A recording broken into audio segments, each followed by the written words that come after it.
இன்றே டவுன்லோட் செய்து உங்கள் ஃபேவரட் ஷோக்களை என்ஜாய் பண்ணுங்க.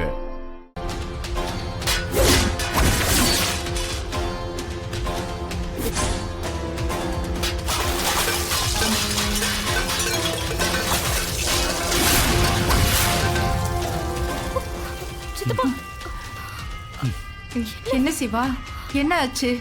என்ன சத்தம்? சிவா,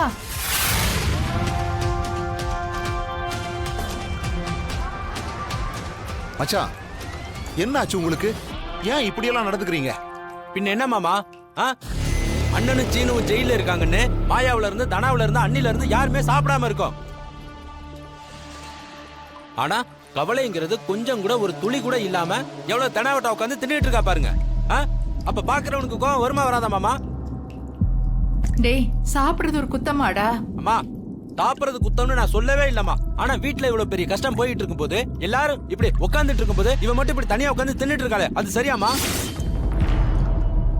நம்ம எல்லாரும் வீட்டுக்குள்ள வந்ததும் எல்லாரும் நல்லா சாப்பிடுங்க, நான் சமைச்சு வச்சிருக்கேன்னு இவ சொன்ன விதமே சரியில்லைம்மா. அப்பவே நான் யோசிச்சேன், ஒரு பொறுப்பானவனா என்னமா பண்ணிருக்கணும்?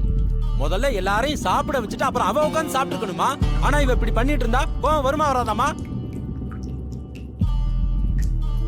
டேய், அதுக்காக இப்படி சாப்பாடு தட்டி விடுவாங்களா? இது என்ன பழக்கம்? தப்புதான். ஆனா அடுத்தவங்கள பத்தி கொஞ்சம் கூட கவலைப்படாம இவகிட்ட எல்லாம் இப்படி நடந்துக்கிறதுல தப்பே இல்லக்கா. துக்கங்கிற பேர்ல நீங்களாம் சாப்பிடாம இருங்க. நான் எதுக்காக சாப்பிடாம இருக்கணும்? எனக்கு பசிச்சது, நான் சாப்பிட்டேன். ஏய், துக்கன்ற பேர்ல நாங்க எல்லாரும் சாப்பிடாம இருக்கோமா? நாங்க எல்லாருமே நிஜமாவே துக்கத்துல இருக்கோண்டி. அதனால எங்களுக்கு சாப்பிட தோணல. ஒரு பேச்சுக்கு சொல்றேன். இப்போ மாமாவையும் சீனவையும் வீட்டுக்கு கூட்டிட்டு வரதுக்கு ஒரு வாரமோ இல்ல அதுக்கு மேலயும் ஆகுதுன்னு வச்சுக்கோங்க. அது வரைக்கும் துக்கமா இருக்குன்னு யாரும் சாப்பிடாமையா இருப்பீங்க? என்னடி சொன்ன? ஏய் சிவா,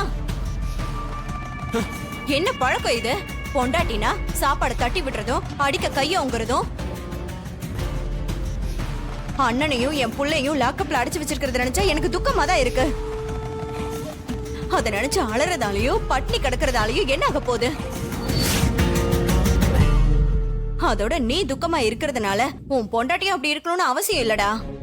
அப்படின்னா இந்த வீட்டோட நல்லது கெட்டது இதுலயுமே உங்களுக்கு சம்பந்தம் இல்லைன்னு சொல்றீங்களா? பட்னி கடந்துதான் துக்கத்தை வெளிக்காட்டணுங்கிற அவசியம் இல்லைன்னு சொல்றேன். அக்கா, இத பாரு, இவளுக்கு நீ குடுக்கிற இடம் தான்க்கா.